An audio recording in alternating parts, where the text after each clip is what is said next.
Hi everyone, आज यहाँ पे हम समझने वाले हैं लाइसेंस मैनेजमेंट और ऑडिट मैनेजमेंट के बारे में। सबसे पहला हमारा यहाँ पे टॉपिक होगा लाइसेंस मैनेजमेंट क्या होता है। अब यहाँ पे क्या होता है कि आप एसएपी का हाना का डेटाबेस डाउनलोड करते हो। डाउनलोड करने के बाद अपने सिस्टम में इंस्टॉल करते हो।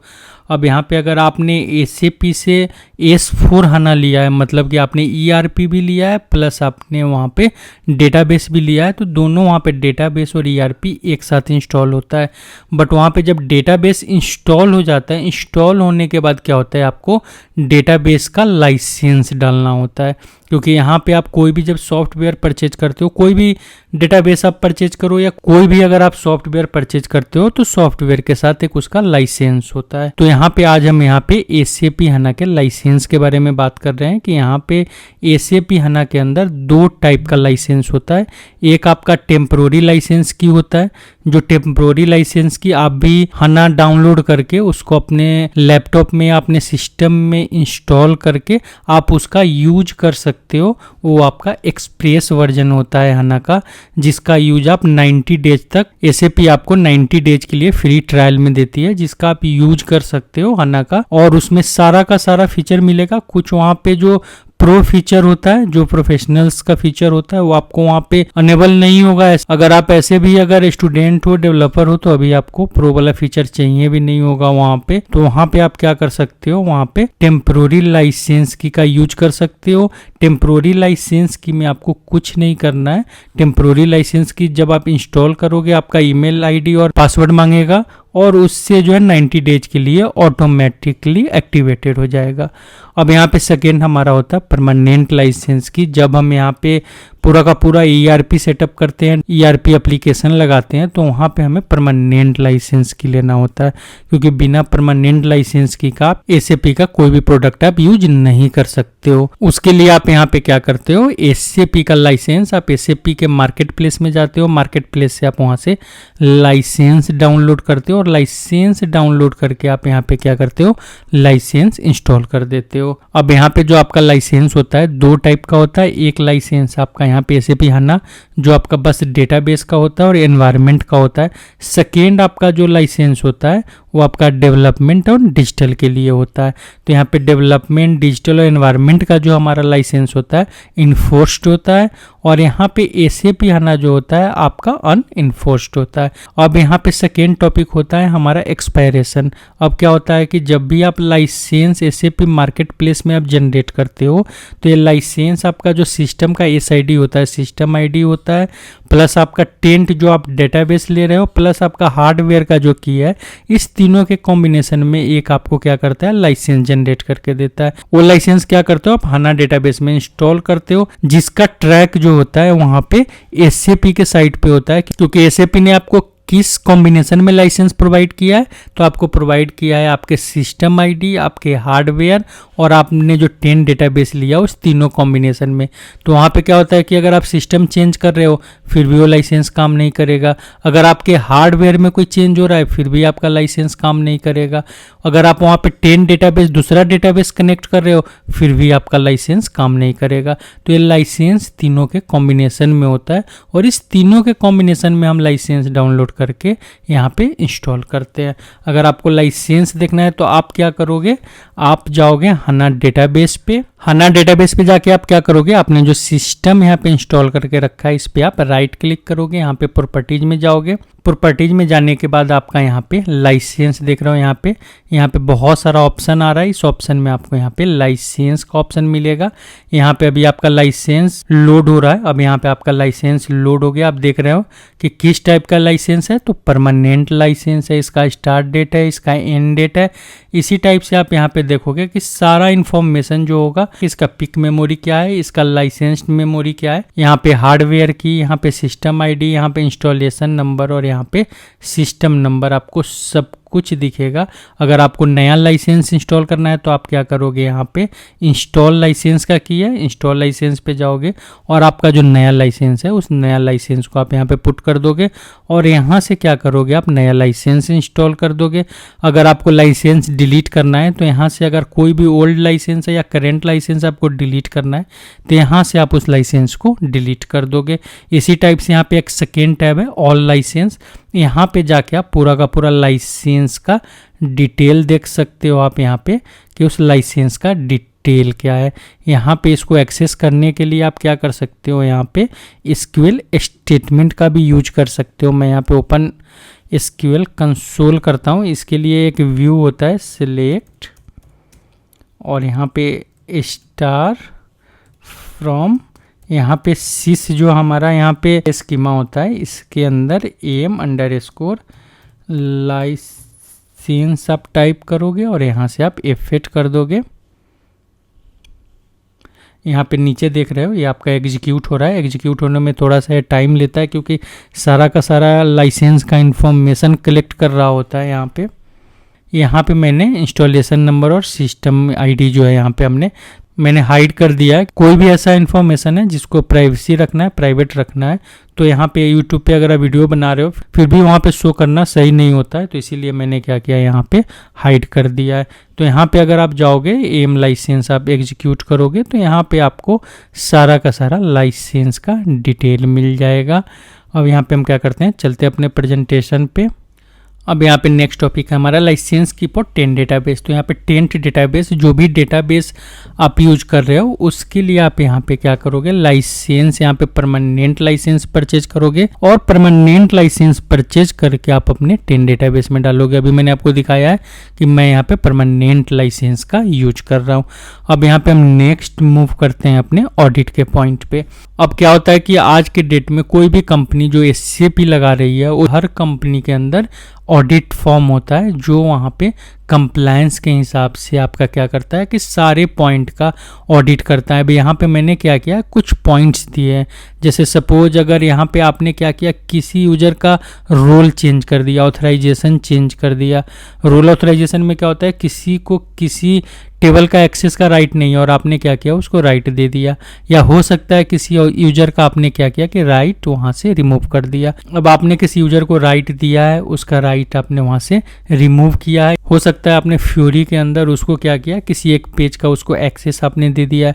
हो सकता है आपने अपने सिस्टम कॉन्फ़िगरेशन में कोई ऐसा प्रोसीजर हो, कोई फंक्शन हो जिसका एक्सेस आपने हाना डेटाबेस के अंदर उसको दे दिया है। इस टाइप से हो सकता है आपने किसी को ऑडिट का राइट दे दिया हो सकता है किसी को आपने डेटाबेस एडमिनिस्ट्रेटर का राइट दे दिया हो। तो यहाँ पे सारा जो आप किसी को कोई भी अगर अपने कंपनी में आप राइट दे रहे हो तो उस राइट का यहाँ पे क्या होता है कि ऑडिट का लॉग्स बनता है। और ये ऑडिट लॉग्स यहाँ पे क्या होता है, आपके हाना डेटाबेस का हर एक ऑडिट लॉग्स, कोई भी टेबल अगर यहाँ पे अपडेट हो रहा है, डिलीट हो रहा है, कोई भी चेंजेज हो रहा है, कोई भी न्यू यूजर बन रहा है, यहाँ पे कोई यूजर आप हटा रहे हो, सारा का सारा एक ऑडिट लॉग में रिकॉर्ड होता है। क्योंकि कंपनी में आप ऐसे ही कोई भी चीज़ आप वहाँ से रिमूव नहीं कर सकते हो, ऐसे ही आप वहाँ पे कोई चीज़ अपनी मर्जी से आप क्रिएट नहीं कर सकते हो। अगर आपने, हो सकता है कि आपने कोई ट्रायल डेटाबेस लिया है, ट्रायल एप्लीकेशन लिया है, अभी आप स्टूडेंट हो, सीख रहे हो, तो वहाँ पे आपका जो है ऑडिट लॉग डिसेबल्ड होता है। बट जब आप इसको कंपनी के पर्सपेक्टिव से देखोगे तो कंपनी के पर्सपेक्टिव से ये सारा का सारा ऑडिट लॉग वहाँ पे अनेबल होता है और वहाँ पे प्रॉपर ट्रैक बनता है कि कौन सा यूजर किस टाइम में किस टेबल को एक्सेस किया है, उसने किस डेटाबेस को किस टाइप का डेटा एक्सेस किया, सब कुछ का ट्रैक कंपनी वहाँ पे ऑडिट लॉग में रिकॉर्ड करती है। अब यहाँ पे क्या होता है, ऑडिट का मल्टीपल यहाँ पे पॉलिसी जो होता है, मैंने आपको यहाँ पे कुछ समझाने के लिए यहाँ पे सिनेरियो लिया है कि अगर सपोज आप क्या करो, डेटाबेस में अपडेट कर रहे हो, डिलीट कर रहे हो या कुछ एग्जीक्यूट कर रहे हो डेटाबेस ऑब्जेक्ट के ऊपर, तो वहाँ पे क्या होगा कि ऑडिट आपका वहाँ पे एक्शनेबल होगा और वो लॉग के अंदर वो रिकॉर्ड हो जाएगा। उसी में मैंने आपको नीचे बताया कि ऑडिट एक्शन का कौन कौन सा स्टेटस होगा। तो यहाँ पे सक्सेसफुल जब एग्जीक्यूट हो जाएगा वो आपका यहाँ पे एक्शन में रिकॉर्ड होगा। यहाँ पे अनसक्सेसफुल एग्जीक्यूशन, हो सकता है कि आपने कुछ एक्सेस करने का कोशिश किया बट वो आपका एक्सेस नहीं हुआ, फिर भी रिकॉर्ड होगा कि इस यूजर ने इस टाइम में इस टाइप के ऑब्जेक्ट को एक्सेस करने का कोशिश किया था। उसी टाइप से आप दोनों पे लगा सकते हो, सक्सेसफुल पे भी लगा सकते हो, अनसक्सेसफुल पे भी लगा सकते हो। अब यहाँ पे टारगेट ऑब्जेक्ट हमारा कौन कौन सा होता है, तो आपका स्कीमा हो सकता है, आपका टेबल हो सकता है, आपका व्यू हो सकता है, आपका प्रोसीजर हो सकता है, आपका फंक्शन हो सकता है। तो इस सारा का सारा टारगेट ऑब्जेक्ट होगा। जिस ऑब्जेक्ट को आप टारगेट करोगे कि इस ऑब्जेक्ट के थ्रू अगर यूजर कोई भी चेंजेस करने आ रहा है तो वहाँ पे आप क्या करोगे, उसका लॉग रिकॉर्ड कर लोगे। क्योंकि टेबल में कुछ भी एडिट करने जाएगा तो ऑब्वियस है कि आप वहाँ पे उसका लॉग रिकॉर्ड कर लोगे। अब यहाँ पे ऑडिट के अंदर ही किस पे आप ऑडिट लगाओगे, तो यहाँ पे आप यूजर्स के ऊपर ऑडिट लगाओगे कि यूजर्स अगर इसके अंदर सिस्टम के अंदर कुछ भी कर रहा है तो उसको आप वहाँ पे ऑडिट करोगे। यहाँ पे ऑडिट का लेवल्स होता है, इमरजेंसी होता है, अलर्ट होता है, यहाँ पे क्रिटिकल होता है, वार्निंग होता है, इन्फो होता है। तो यहाँ पे आप किस टाइप का आपको लेवल किस ऑब्जेक्ट पे लगाना है वो आपका कंप्लायंस का जो टीम होता है, कंप्लायंस का टीम डिसाइड करता है। अब यहाँ पे ऑडिट पॉलिसी फॉर 10 डेटाबेस। अब यहाँ पे 10 डेटाबेस मैंने आपको क्या बताया था, आप मेरा सेकेंड वीडियो देखोगे इसी प्लेलिस्ट का, तो मैंने आपको बताया था कि 10 डेटाबेस होता है कि जो डेटाबेस हम अपने ERP के साथ यूज कर रहे होते हैं, जो डेटाबेस हमने परचेज किया होता है, जिसके अंदर हमारा डेटा होता है, जिसके अंदर हो सकता है आपका नेटिव HANA का भी डेटा हो और वहाँ पे आपका अबे अपॉन HANA का भी डेटा हो। तो यहाँ पे क्या होता है कि ऑडिट पॉलिसी जो है आपका मेनली किस डेटाबेस पे लगता है आपका, तो यहाँ पे ऑडिट पॉलिसी जो है आपका सिस्टम डेटाबेस के साथ, क्योंकि सिस्टम डेटाबेस में आप एडमिनिस्ट्रेटर का काम कर रहे हो तो वहाँ पे तो लगेगा ही लगेगा, साथ में आपका यहाँ पे 10 डेटाबेस के ऊपर लगता है। और 10 डेटाबेस जो आपका होता है प्रॉपर मॉनिटर होता है। प्रॉपर मॉनिटर क्यों होता है कि आपका डेटाबेस प्रॉपर बैकअप हो रहा है कि नहीं हो रहा है, डेटाबेस में कोई एरर तो नहीं आ रहा है। एरर लॉग्स भी हम सेव करके चेक करते हैं कि कोई ऐसा क्रिटिकल एरर तो नहीं आ गया कि जिससे हमारा डेटाबेस हो सकता है कि कंप्रोमाइज हो रहा हो सकता है कि कोई अनऑथराइज्ड हमारे डेटाबेस में एक्सेस हो रहा हो, या हो सकता है कि ऑटोमेटिक हमारा कोई हार्डवेयर का इशू हो और हमारा डेटाबेस वहाँ पे फेल हो जाए। तो यहाँ पे प्रॉपर उसका मॉनिटरिंग होता है, प्रॉपर उसका बैकअप होता है। फिर जब आप बैकअप रखते हो तो बैकअप का यहाँ पे क्या करते हो, आप नंबर्स ऑफ कॉपी में रखते हो। आप यहाँ पे हो सकते हो क्लाउड पे बैकअप रख रहे हो सकते हो आप टेप के अंदर बैकअप रख रहे हो सकता है कोई आपका यहाँ पे आइसोलेटेड आपका हार्ड डिस्क को जिसके अंदर आप वहाँ पे बैकअप रख रहे हो। और उसमें क्या होता है कि आपका जो बैकअप आप रखते हो एक टाइमली होता है कि 2 मंथ 3 मंथ पे आप क्या करते हो, ऑडिट का रूल होता है कि उस बैकअप को आपको वहाँ पे अपने सिस्टम के साथ कनेक्ट करके चेक करना होता है कि आपने जो बैकअप रखा है, मतलब आपका बैकअप प्रॉपर रखा जा रहा है कि नहीं रखा जा रहा है। हो सकता है आपने बैकअप वहाँ पे शेड्यूल करके रख दिया हो, बट हो सकता है कि डेटा प्रॉपर वहाँ पे बैकअप नहीं हो रहा हो और अचानक से किसी दिन आपका डेटाबेस या आपका एप्लीकेशन फेल हो जाए और वहाँ पे आपका डेटा लॉस हो जाएगा, आपका जो काम होगा कंपनी का लॉस हो जाएगा। तो वहाँ पे 10 डेटाबेस का प्रॉपर मॉनिटरिंग बैकअप ये सब कुछ प्रॉपर वे में होता है। तो यहाँ पे प्रॉपर हम उसका ऑडिट ट्रेल अनेबल करके रखते हैं 10 डेटाबेस का।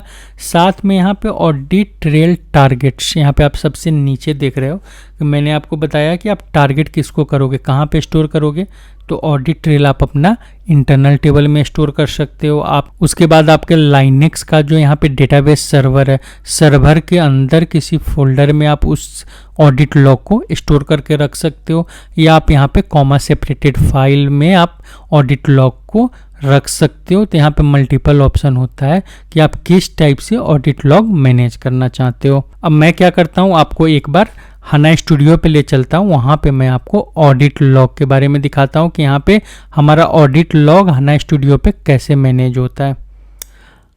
अब यहाँ पे HANA स्टूडियो में अगर आपको ऑडिट लॉग देखना है तो सिंपल से आप क्या करोगे, यहाँ पे सिलेक्ट स्टेटमेंट लगाओगे, सिलेक्ट ऑल फ्रॉम, और आप यहाँ पे क्या करोगे, सिस जो हमारा यहाँ पे स्कीमा है डॉट, आप यहाँ पे ऑडिट लॉग यहाँ पे टाइप करोगे, आप इसको एग्जीक्यूट कर दोगे।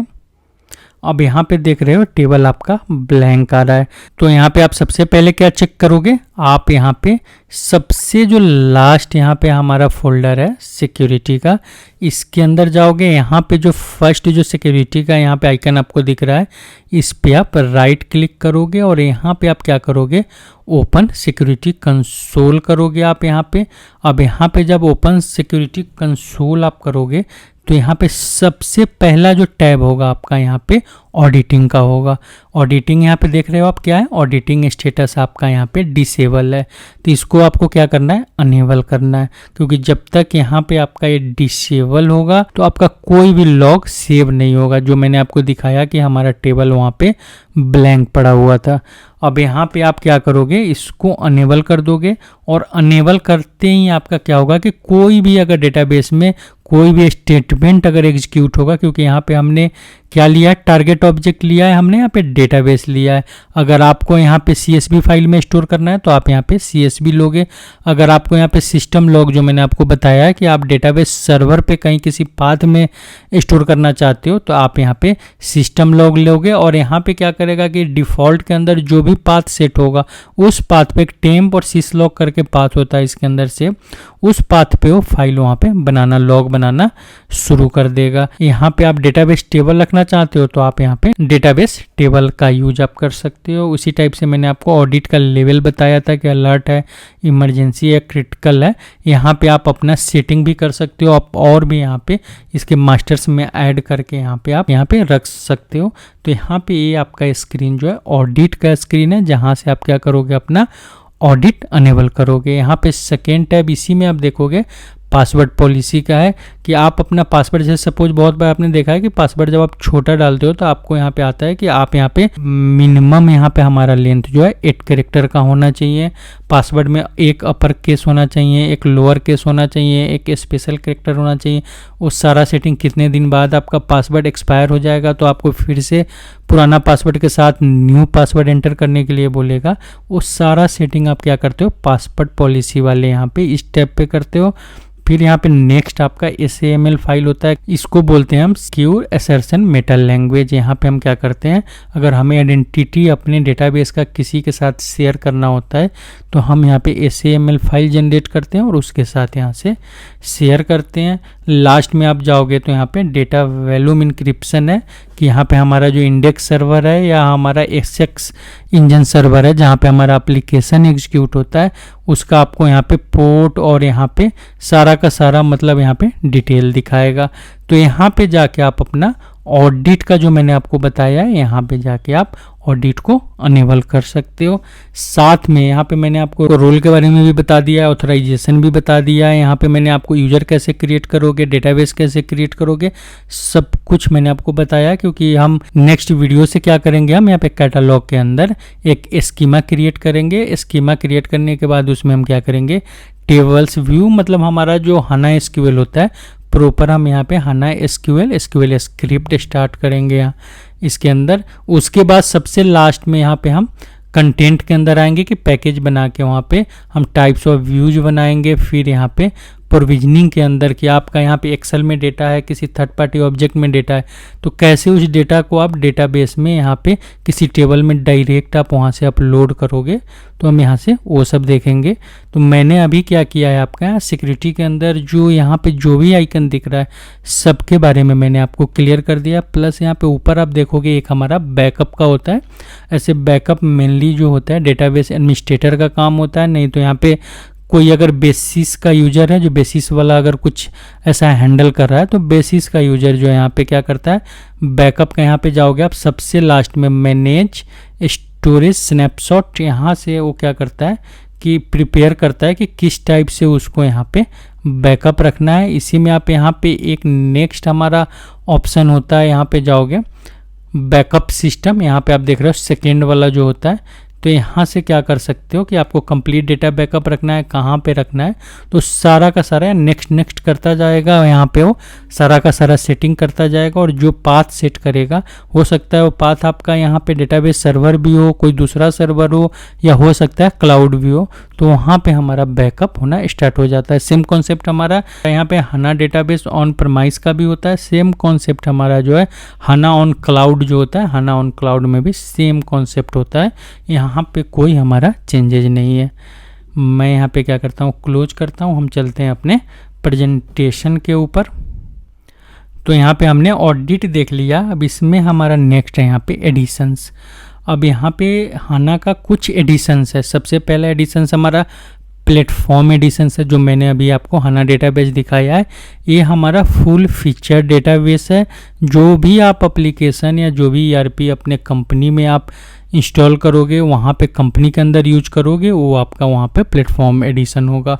एक्सप्रेस एडिशन स्टूडेंट के सीखने के लिए या डेवलपर के सीखने के लिए एक लाइट वेट वर्जन है, जिसको आप क्या करोगे, जब गूगल करोगे तो गूगल से जाकर आप वहाँ से डाउनलोड करके उसके अंदर आपको डेटाबेस मैनेजमेंट का एक PDF फाइल आएगा, उसको आप स्टेप बाय स्टेप फॉलो करते जाओगे। आप इजीली अपने सिस्टम में, आप अपने लैपटॉप में, आप अपने पर्सनल कंप्यूटर में आराम से आप वहाँ पे हाना का डेटाबेस आप वहाँ पे इंस्टॉल कर सकते हो। थर्ड यहाँ पे क्लाउड एडिशन है, जो यहाँ पे SAP मेंटेन करती है। हमारा क्लाउड एडिशन का जो डेटाबेस होता है, ये मेनली किसी न किसी हमारा जो क्लाउड, जिससे आपने क्लाउड का स्पेस लिया है, AWS हो सकता है, Amazon वेब सर्विस पे हो सकता है, Azure पे हो सकता है, आपका गूगल क्लाउड पे हो सकता है। तो आपने जहाँ भी जिस क्लाउड में आपने स्टोरेज ले रखा है, उस स्टोरेज पे आप इसको क्या करते हो, इंस्टॉल करते हो। इंस्टॉल करने के बाद आप वहाँ से इस हाना डेटाबेस का यूज करते हो। मेनली इस डेटाबेस को अभी यहाँ पे SAP में आपको कौन अवेलेबल कराता है, तो आपको यहाँ पे BTP अवेलेबल कराता है। आपका जो SAP बिजनेस टेक्नोलॉजी प्लेटफॉर्म है, वहीं से जाकर आप नोड ऐड करते हो, वहीं से आप डेटाबेस परचेज करते हो, प्रॉपर लाइसेंस डालते हो, वहाँ से आप अनेबल करते हो। फिर उसको आपको अपने एप्लीकेशन के साथ कनेक्ट करना है, थर्ड पार्टी एप्लीकेशन के साथ कनेक्ट करना है, या वहाँ पे आप कैप प्रोग्रामिंग कर रहे हो, क्लाउड एप्लीकेशन प्रोग्रामिंग कर रहे हो, तो क्लाउड एप्लीकेशन प्रोग्रामिंग के लिए भी आप इस डेटाबेस को आप क्लाउड पे यूज कर सकते हो। यहाँ पे जो लास्ट हमारा है, यहाँ पे SAP हाना एज एडिशन है। एज एडिशन मेनली हमारा यूज होता है मोबाइल एप्लीकेशन में, iPad में, IoT में। IoT का मतलब मैंने आपको बताया, फर्स्ट वीडियो आप मेरा देखोगे फर्स्ट प्लेलिस्ट का, तो मैंने कंप्लीट बताया है कि IoT होता क्या है। इंटरनेट ऑफ थिंग्स बोलते हैं इसको। ये IoT का कॉन्सेप्ट आपको बहुत जगह मिलेगा। आज के डेट में AC के अंदर आता है कि आप क्या करते हो कि मोबाइल से AC ऑन करते हो और इंटरनेट के थ्रू आपका AC ऑन हो जाता है। आप देखोगे फ्रिज के अंदर मिलेगा, वॉशिंग मशीन के अंदर मिलेगा। मतलब आपके घर के अंदर जो डिवाइसेज लगे हैं, गैजेट्स लगे हैं, आपको मैक्सिमम गैजेट्स में जो आज के डेट में IoT का यूज होता है। तो ये बहुत ही स्मॉल डेटाबेस होता है। हमारा एज जो है ये इसमें मेनली IoT के टूल्स के अंदर यूज होता है। तो यहाँ पे जो है 4 टाइप का एडिशन हो गया हमारे हाना डेटाबेस का। यहाँ पे फर्स्ट प्लेटफॉर्म एडिशन है जो हम मेन यहाँ पे SAP के अंदर यूज करते हैं। एक्सप्रेस यहाँ पे फ्री है स्टूडेंट के लिए और डेवलपर्स के सीखने के लिए है। क्लाउड यहाँ पे BTP के थ्रू आप यहाँ पे इसको अनेबल कर सकते हो। एज जो है आपका जो IoT जो छोटा डिवाइस होता है जो इंटरनेट पे चलता है, उसके लिए यहाँ पे SAP हाना एज एडिशन का यूज होता है। अब यहाँ पे मैं क्या करता हूँ, नेक्स्ट मूव कर रहा हूँ। नेक्स्ट हमारा यहाँ पे है कि डिप्लॉयमेंट ऑप्शंस। अब यहाँ पे SAP हाना का डिप्लॉयमेंट ऑप्शन आज के डेट में 2 टाइप का है, एक ऑन परमाइस है, एक क्लाउड पे है। क्लाउड पे भी 2 ऑप्शन है, प्राइवेट क्लाउड है, पब्लिक क्लाउड है। अगर आप ऑन परमाइस ले रहे हो तो यहाँ पे आप अपना खुद का सर्वर परचेज करोगे, आपका नेटवर्किंग होगा, आप अपने कंपनी के अंदर वहाँ पे डेटाबेस इंस्टॉल करोगे। क्लाउड का अगर आप लोगे तो क्लाउड में 2 टाइप का होगा, एक प्राइवेट होगा, एक पब्लिक होगा। प्राइवेट क्लाउड आप खुद मेंटेन करोगे, वहाँ पे SAP आपको किसी वेंडर से इंस्टॉल करवा के दे देगी। अगर आप पब्लिक क्लाउड ले रहे हो तो पब्लिक क्लाउड जो है फुली वहाँ पे SAP मेंटेन करता है। तो यहाँ पे SAP हाना का आज के डेट में जो यूज है ऑन परमाइस है, क्लाउड है। क्लाउड में भी वहाँ पे हमारा प्राइवेट क्लाउड है और वहाँ पे पब्लिक क्लाउड है। तो यहाँ पे 3-4 मेन टॉपिक्स था जिसके बारे में मैं चाह रहा था कि आपसे कुछ इन्फॉर्मेशन शेयर करूं। जो मैं इन्फॉर्मेशन मैंने आपको यहाँ पे बहुत थोड़े से मैं बताया है। अब कल से हम यहाँ पे क्या करेंगे, नेक्स्ट वीडियो से हम यहाँ पे SQL हाना का यूज करेंगे। प्रॉपर हम वहाँ पे स्कीमा क्रिएट करेंगे, वहाँ पे टेबल क्रिएट करेंगे और वहाँ से हम धीरे धीरे अपना वीडियो स्टार्ट करेंगे।